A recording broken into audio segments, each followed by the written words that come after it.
There is a tax you pay every single day. You don't see it on your paycheck. You don't get a bill in the mail. No politician ever asked you to approve it. No ballot ever mentioned it. And yet, it takes money from you constantly. Not once a year, not during tax season, every day. This tax doesn't come with paperwork. It doesn't come with an explanation. It doesn't even come with a name most people recognize. But it may be the largest tax you will ever pay in your entire life, and you never voted for it. Most people think taxes are obvious. Income tax, sales tax, property tax. You can see them. You can calculate them. You can complain about them. This one is different. This tax hides inside prices, inside rent, inside groceries, inside gas, inside healthcare, inside interest rates, inside your savings account. It doesn't look like a tax. It looks like things just got more expensive. And that's exactly why it works. Because if this tax showed up honestly, as a line item, people would lose their minds. So instead, it stays invisible. You are told inflation is normal. You are told it's part of a healthy economy. You are told it's temporary. You are told it's out of anyone's control. But that story leaves out the most important detail. Inflation is not just rising prices, it is a transfer of value. And every transfer has winners and losers. Every single time new money is created, someone gets it first, and someone else gets stuck paying for it later. That gap, that delay, is the hidden tax. When new money enters the system, it doesn't appear evenly in everyone's bank account. It flows through specific channels: banks, financial markets, government spending, corporate balance sheets. The people closest to those channels get to spend the money before prices rise. Everyone else gets it after. By the time you notice groceries cost more, the transfer has already happened. By the time rent jumps, the transfer is already locked in. By the time your savings buy less than last year, the tax has already been paid, and it was paid by you. This is why inflation feels unfair even when people can't explain why. Because deep down, they can feel the extraction. You work the same hours, sometimes more. You earn roughly the same income, sometimes slightly higher. And yet, your life gets smaller. That shrinking gap between effort and reward, that's the tax. And unlike normal taxes, this one never gets debated publicly. No politician campaigns on it honestly. No government says, we are going to reduce your purchasing power so the system can keep running. Instead, you hear phrases like economic stimulus, liquidity, quantitative easing, necessary intervention. Words designed to sound technical, not personal. But the effect is deeply personal. Because inflation doesn't just take money, it takes time, it takes options, it takes security. It quietly steals the future you thought you were building. Think about saving money. You were told saving was responsible, smart, safe. But when inflation runs at 3, 5, 7% a year, saving becomes a slow bleed. Your money doesn't disappear. It just loses power, and that loss is never refunded. If your savings lose 5% of their value this year, nobody sends you an apology. Nobody says, this was the hidden tax you paid. You're just expected to accept it. Over 10 years, that erosion is massive. Over 20, it's devastating. And again, you never voted for it. This hidden tax also explains something else people feel but rarely connect. Why does it seem like you need more debt just to live the same life? Why does stability now require credit cards, loans, and monthly payments? Because inflation pushes people toward debt. When money buys less, borrowing feels like relief. When costs rise faster than wages, credit feels like survival. When saving no longer protects you, leverage starts to look reasonable. And once debt enters the picture, the system wins twice. First, through inflation. Then, through interest. You borrow money that already lost value, and then pay interest on top of it. That interest is not accidental. It's part of the design. Inflation and debt are partners. One pushes you toward borrowing, the other ensures you keep paying. And again, no one ever asked for your permission. This is why people feel like they're running faster but going nowhere. Why progress feels temporary. Why every raise gets swallowed almost immediately. It's not because you're bad with money, it's because the system is charging you silently. This hidden tax also allows governments to avoid accountability. Raising visible taxes is politically dangerous. People notice. People get angry. People vote. But inflation spreads the cost across millions of people, slowly, quietly, and unevenly. No single moment feels catastrophic, so there's no single moment of outrage. Instead, there's a constant low-level pressure. Life just feels heavier, more expensive, more fragile, more stressful, and people blame themselves. They think they chose the wrong career, the wrong city, the wrong lifestyle, the wrong decisions. But the truth is much simpler and much darker. They're paying a tax that was never disclosed, a tax that doesn't show up on paper, a tax that never expires, a tax that grows over time. And the more complex the system becomes, the easier it is to hide this cost in plain sight. Fees here, price increases there, interest rate adjustments, market conditions. Small extractions layered on top of each other until the total becomes overwhelming. This is why people feel exhausted, even when nothing bad is happening. Because survival itself has become more expensive, and the bill keeps growing. To understand why this hidden tax never goes away, you have to ask a hard question. Who benefits from it? Because a tax this large doesn't exist by accident. It exists because it works. For someone. Inflation punishes people who save money, but it rewards people who control assets. That's the split. If your income comes from wages, inflation hurts you. If your wealth comes from assets, inflation helps you. When prices rise, asset values usually rise with them. Stocks adjust, real estate adjusts, businesses adjust. Debt, meanwhile, becomes cheaper. If you owe money and inflation rises, the real value of what you owe shrinks. You pay it back with dollars that are worth less than the dollars you borrowed. So who wins? People with assets. People with leverage. People with access to cheap credit. And who loses? Workers. Savers. Anyone living paycheck to paycheck. Anyone trying to build security slowly. This is why inflation quietly transfers wealth upward, not in a dramatic way, in a mathematical way. And math doesn't need permission. The system doesn't have to announce this transfer. It doesn't have to justify it. It just lets it happen. And because it happens gradually, most people never see the full picture. They just feel squeezed. They feel like they're doing everything right, but the math never works. They feel like they can't get ahead. They feel like stability is always one step away. That feeling is the tax. This hidden tax also explains why inequality keeps growing even during good economic times. When inflation rises, wages usually lag behind, sometimes for years. Employers adjust slowly. Contracts lock people in. Raises arrive late, if they arrive at all. But prices move fast, which means every month you're earning the same amount, you're effectively earning less. That difference doesn't disappear. It moves. It moves to the people who can raise prices instantly, to the people who own what everyone else needs. Housing is the clearest example.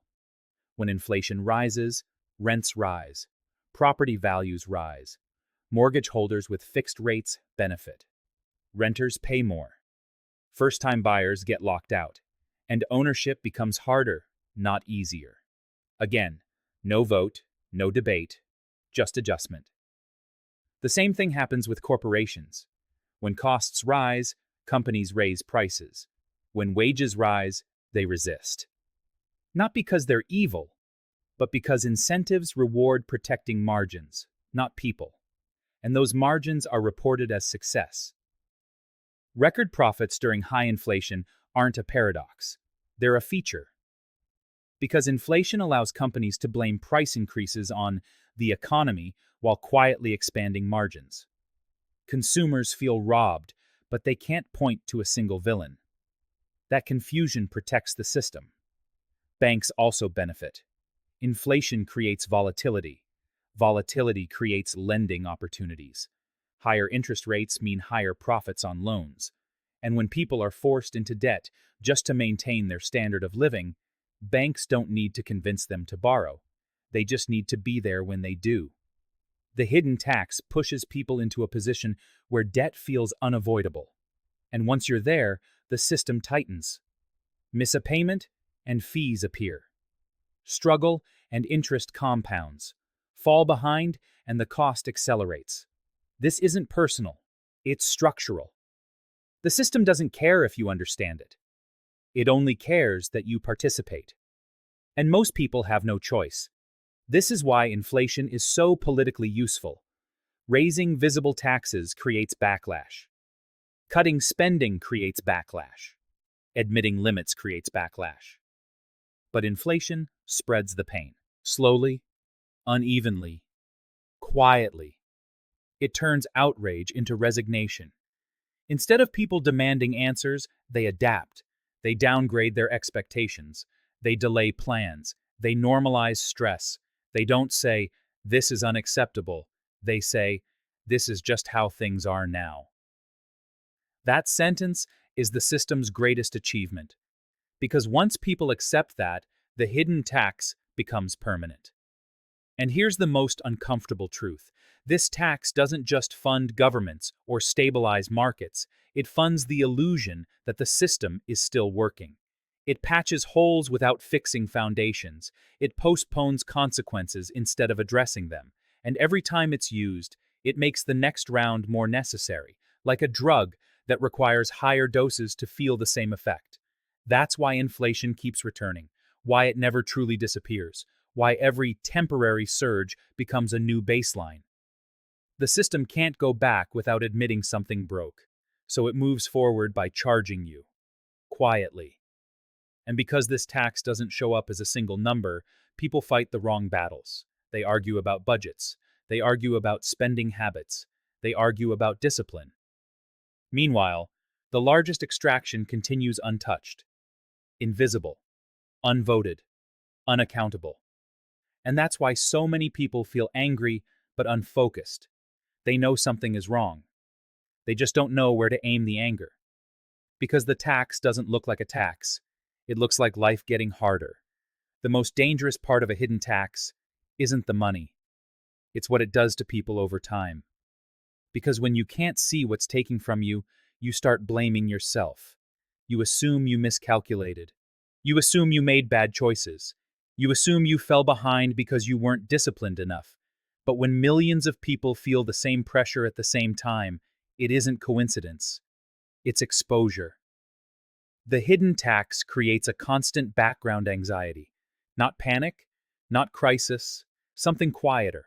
A low-level feeling that nothing is stable, that progress is temporary, that any sense of security can disappear without warning. And that feeling changes behavior. People stop planning long-term. They stop trusting projections. They stop believing promises about the future. Why plan for 5 years ahead if prices can erase the math in 12 months? Why save diligently if the value of that saving quietly melts? Why commit to big life decisions when the ground keeps shifting? This is how the hidden tax hollows out the future, not with one dramatic event, but with constant uncertainty. And uncertainty is corrosive. It makes people cautious where they used to be confident, defensive where they used to be optimistic, short-term focused where they used to be patient. This is why so many people feel emotionally disconnected from money. They're not greedy. They're tired. They don't feel rewarded for good behavior anymore. Saving doesn't feel protective. Working harder doesn't feel like progress. Being responsible doesn't feel safe. So people adapt. They chase quick wins. They lean on credit. They avoid commitments that lock them in, not because they want to cheat the system, but because the system taught them that long-term trust is expensive.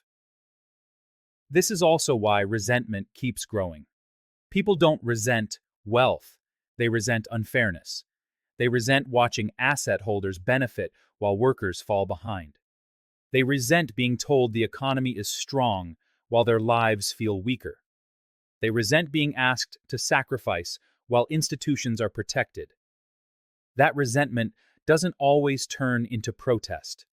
More often, it turns into withdrawal. People disengage from politics. They disengage from work. They disengage from institutions. They stop believing participation matters.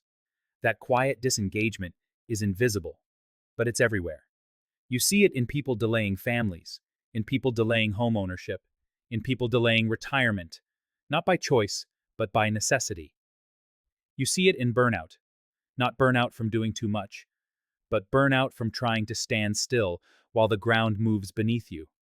The hidden tax also changes how people relate to risk. When the future feels unstable, people either become extremely cautious or extremely reckless. Some hoard cash even as it loses value because at least it feels tangible.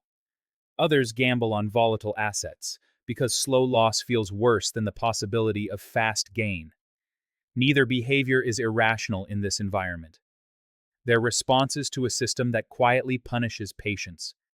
This is why financial advice often feels disconnected from reality. Just save more. Just invest wisely.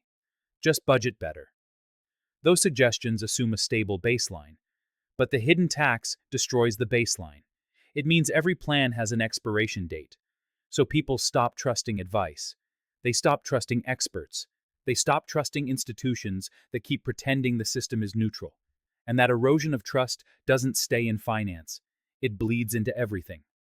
If the money system feels rigged, why trust other systems?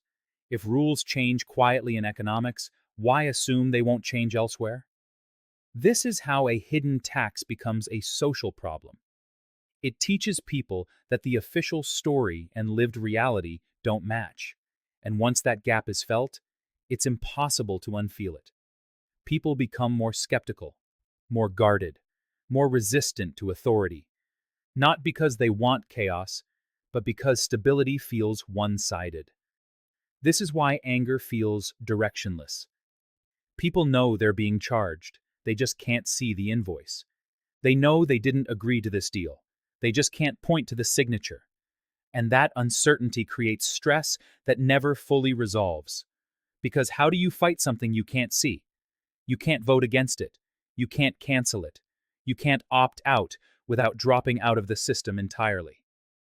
So most people do the only thing they can. They internalize the pressure. They lower expectations. They normalize anxiety. They accept a smaller future than they once imagined. That quiet acceptance is the real cost of the hidden tax. Not just the money lost, but the confidence lost. And confidence is what allows societies to move forward.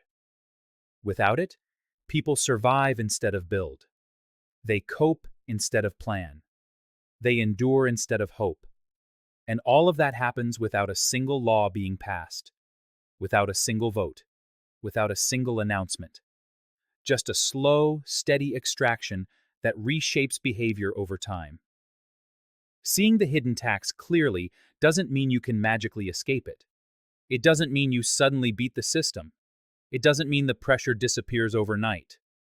What it does mean is this: you stop misinterpreting the pressure. You stop treating a structural problem like a personal failure. That alone changes everything. Because the system depends on confusion. It depends on people believing they're individually falling short. It depends on shame staying private. The moment you understand that this pressure is shared, that millions of people are paying the same invisible tax, the story changes. Not the numbers, the meaning. You realize your frustration isn't immaturity. Your exhaustion isn't laziness.